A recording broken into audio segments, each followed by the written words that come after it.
प्रिय विद्यार्थियों, आपका पुनः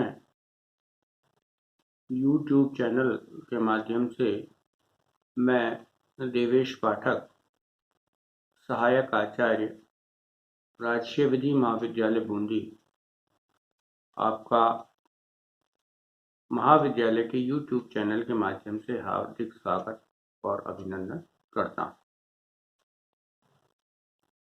जैसा कि आप सब जानते हैं कि वर्तमान सत्र 2020-21 में जो हमारी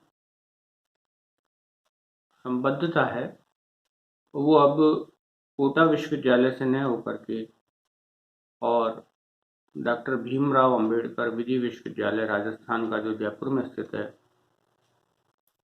उससे होने प्रस्तावित होगी, उसी से होगी वो।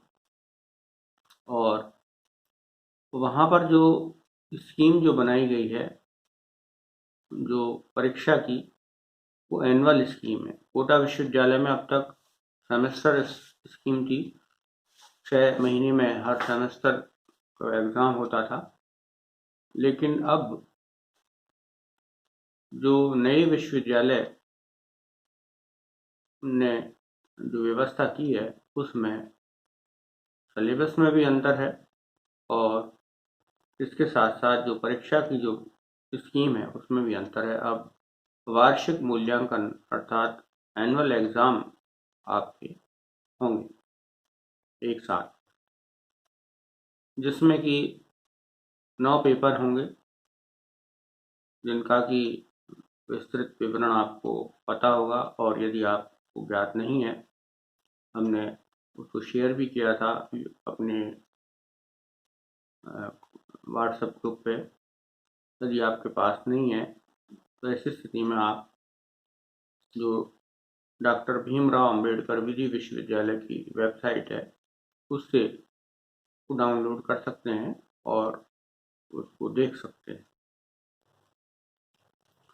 तो जहाँ तक विषय की बात है,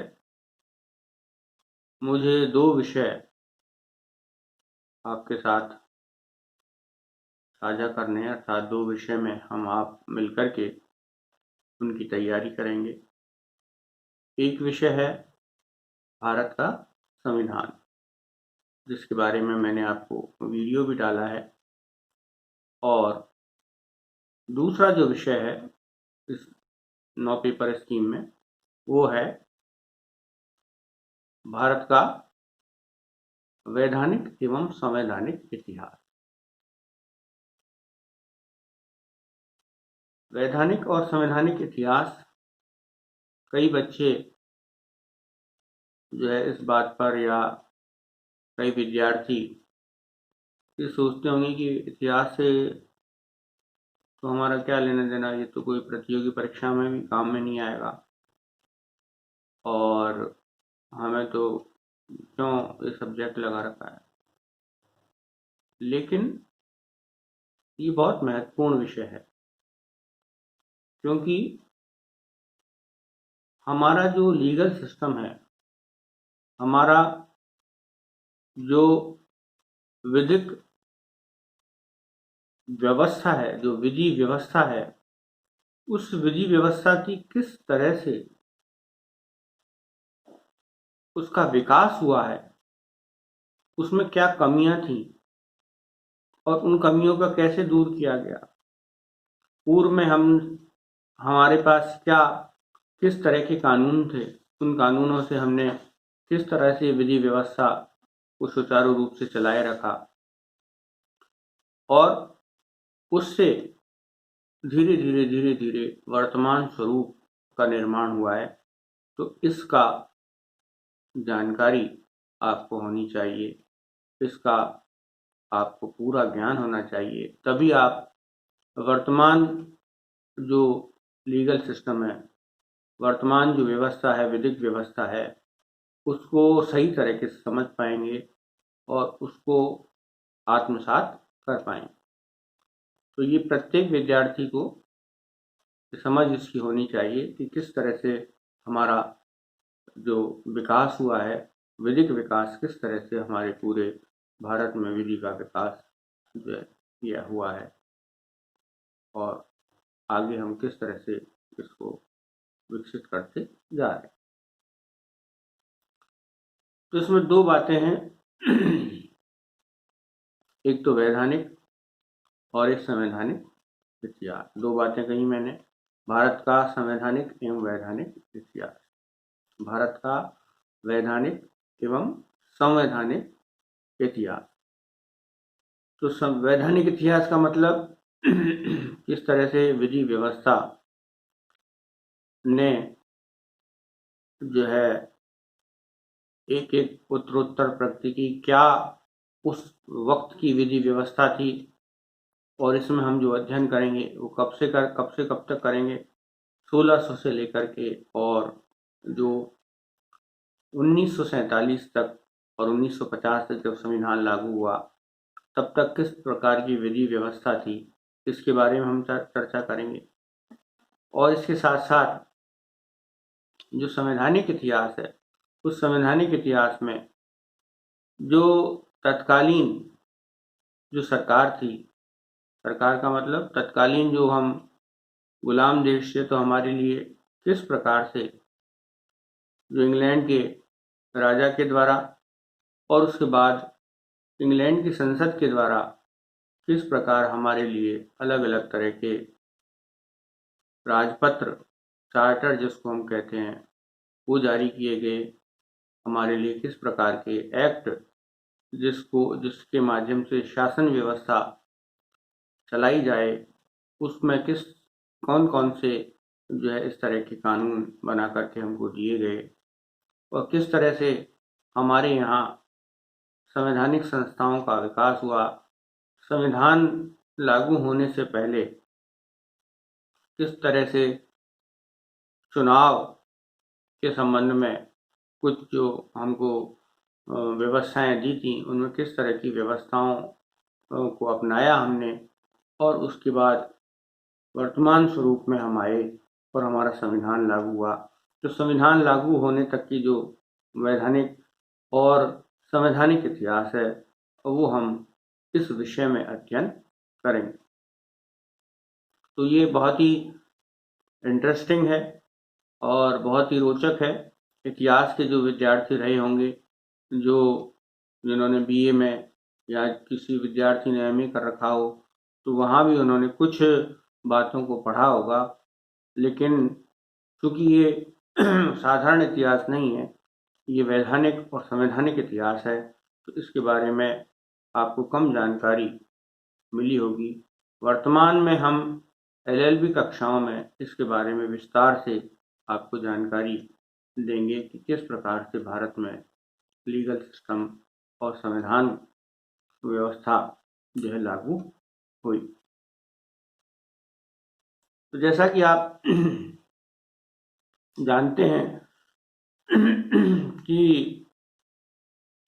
ईस्ट इंडिया जो कंपनी है वो सर्वप्रथम भारत में मसालों के कारोबार करने के लिए भारत में आई और किस तरह से कंपनी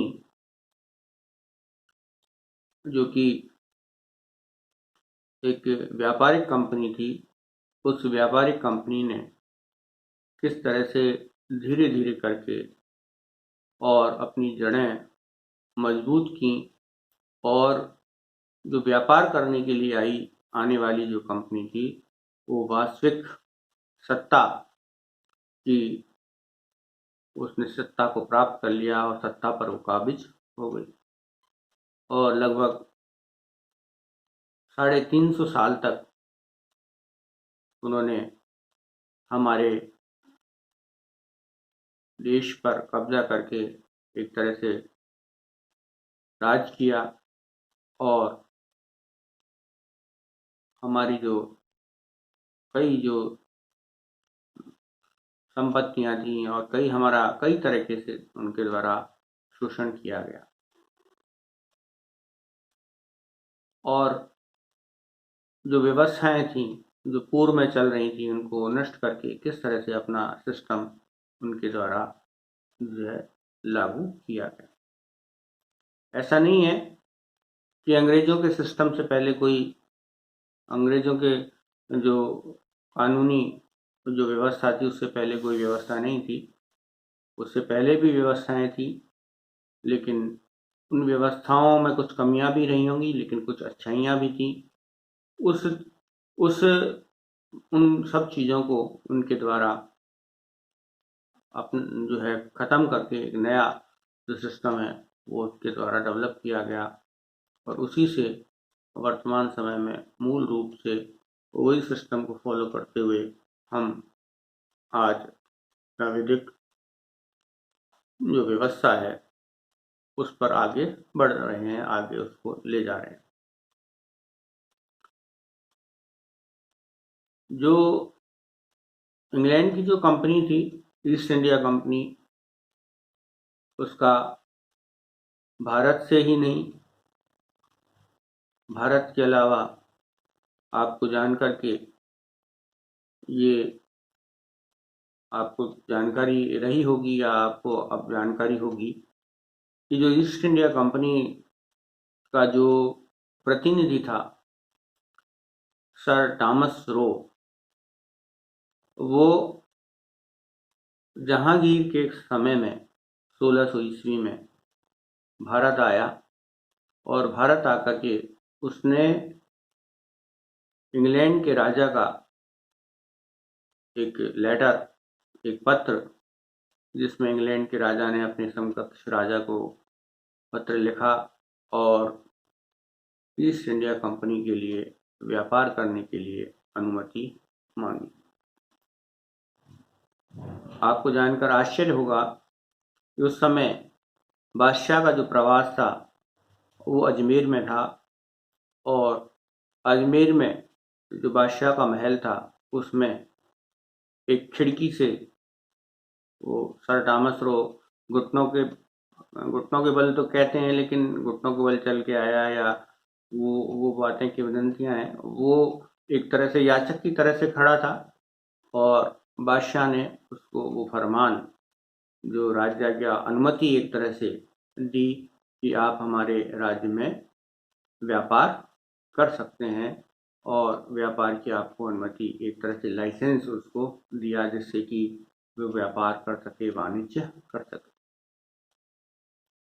जो कंपनी है वो भारत आई, और भारत में आकर के उसने अलग अलग जगह अपने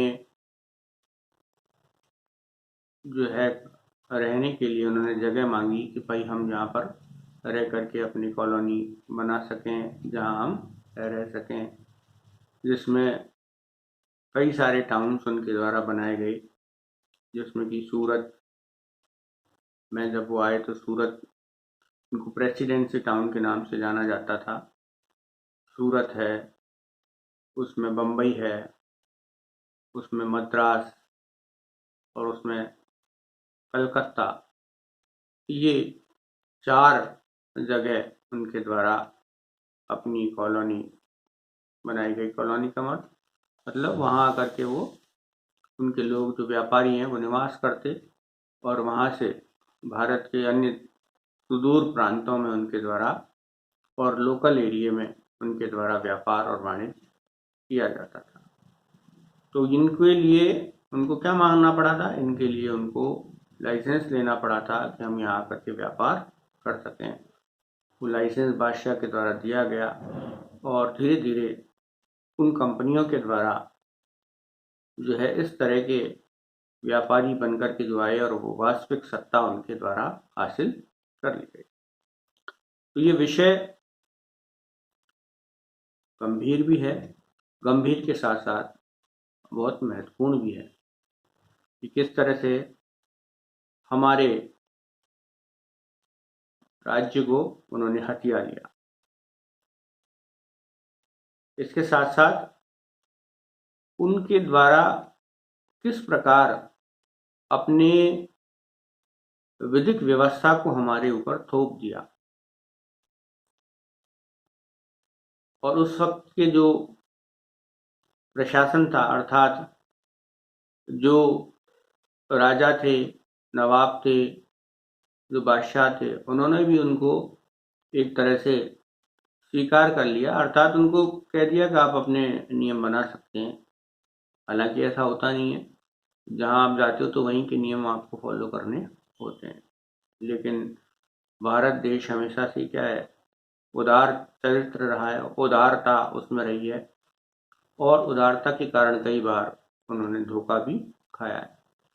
तो उन्होंने अपने लिए क्या कर लिया, अपने लिए इन प्रेसिडेंसी टाउन्स में अपने नियम, अपने कानून लागू करने का फरमान प्राप्त कर लिया, और फिर वो धीरे धीरे पूरे भारत में उसी फरमान को, उसी कानूनों को उनके द्वारा लागू करते गए, लागे जो है आगे चलते गए। लेकिन ऐसा नहीं है कि वो सारे के सारे जो कानून हैं वो खराब हैं, क्योंकि कई बार हमारे जो कानून थे, हमारे जो व्यवस्था थी, वो शून्यता लिए हुए थे। वहां उन्होंने एक व्यवस्था स्थापित की, जिससे कि जो लीगल सिस्टम वो डेवलप हो सका, और लीगल सिस्टम आज के दौर में आ सका, चल सका। ये बहुत महत्वपूर्ण विषय है, और सारे ही विषय महत्वपूर्ण होते हैं। कई विषय आप ये भी ध्यान में रखें कि जो सिलेबस होता है उसमें हर विषय के जो नंबर हैं वो बराबर होते हैं। कई बार विद्यार्थी क्या करते हैं, कुछ विषय उसको बहुत इंटरेस्टिंग लगते हैं, और वो केवल वो विद्यार्थी उन्हीं पर क्या करता है, फोकस करता है, उन्हीं को बार बार में पढ़ता है, वो इंटरेस्टिंग होने के कारण। लेकिन ऐसा नहीं है कि वो एक विषय ही आपकी परसेंटेज आगे बढ़ाएगा। आपका जो कुल प्रतिशत है उनमें सारे विषय बराबर हैं, और सारे विषय बराबर होने के कारण आपको सभी विषयों को बराबर ध्यान में रखना होगा। जो इंटरेस्टिंग है और जो इंटरेस्टिंग नहीं है उस पर उल्टा ज़्यादा फोकस करना होगा, जिससे कि आप उस पर महारत हासिल कर सकें और उसको अच्छे से पढ़ सकें, अच्छे से काम उसका कर सकें और अच्छे नंबर प्राप्त कर सकें। क्योंकि वर्तमान समय में आपको सबसे पहला काम क्या है, अच्छे से मन लगा के पढ़ें, जिससे आपके अच्छे मार्क्स आएँ। मार्क्स आने के साथ साथ आपके ज्ञान में वृद्धि हो, और आप आगे जीवन में उस ज्ञान के माध्यम से सफल हों।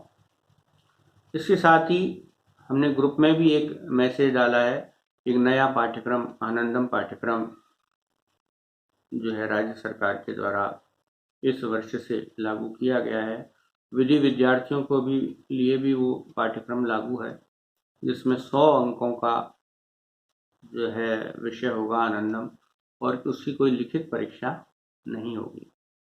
वो केवल आपके द्वारा समाज के लिए किए गए कार्य, समाज के ऐसे भलाई के कार्य जो कि होने चाहिए, और आप उन कार्यों को करते भी हैं, समाज से जुड़ने के जो कार्य हैं, जैसे मान लीजिए कोई वृद्ध है, उस वृद्ध को आपने रास्ता पार करवा दिया। आप कहीं बस में जा रहे हैं, एक महिला बच्चे को गोद में लेकर के खड़ी हुई है, आप उसके लिए सीट आपको देते हैं, आपको उससे संतुष्टि मिली है, आपको उससे आनंद की अनुभूति हुई। तो ऐसे जो छोटे छोटे कार्य हैं, कहीं नल का पानी बह रहा है, आपने उसको बंद कर दिया, कहीं पाइपलाइन टूटी हुई है, पानी व्यर्थ बह रहा है, आपने शिकायत की, जाकर के संबंधित अधिकारी से कहा, और जो है वो काम हो गया। तो बिजली का तार टूट गया है, हो सकता है उसमें करंट हो, आप कोई व्यक्ति उससे करंट उसमें आ सकता है और उसकी मृत्यु हो सकती है। आपने संबंधित जो विद्युत कार्यालय वहाँ फ़ोन कर दिया, और वहाँ से तुरंत व्यवस्था हुई, और उसमें विद्युत आपूर्ति को बंद कर दिया गया और उसको ठीक कर दिया गया। किसी ऐसे व्यक्ति को जिसके पास खाने के लिए अन्न नहीं है, उसको आपने रोटी खिला दी। कोई ऐसा मंदबुद्धि व्यक्ति है जो कि घूम रहा है, उसको आपने शेल्टर होम में पहुंचा दिया।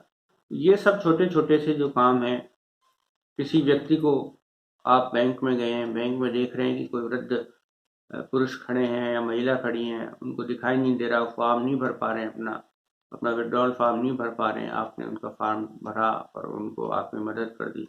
तो इस तरह के छोटे छोटे काम जिससे कि आपको समाज के साथ जुड़ने का मौका मिलेगा, वो काम आपको करने हैं और उनमें एक डायरी मेंटेन करके आपको उसमें लिखने हैं, जिससे कि आपका मूल्यांकन होगा।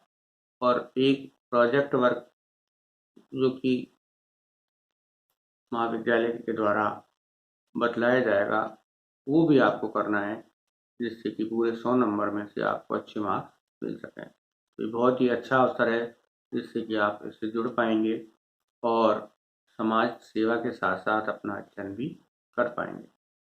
इन्हीं शब्दों के साथ मैं आपका पुनः महाविद्यालय में प्रवेश लेने पर हार्दिक बधाई और अभिनंदन करता हूँ।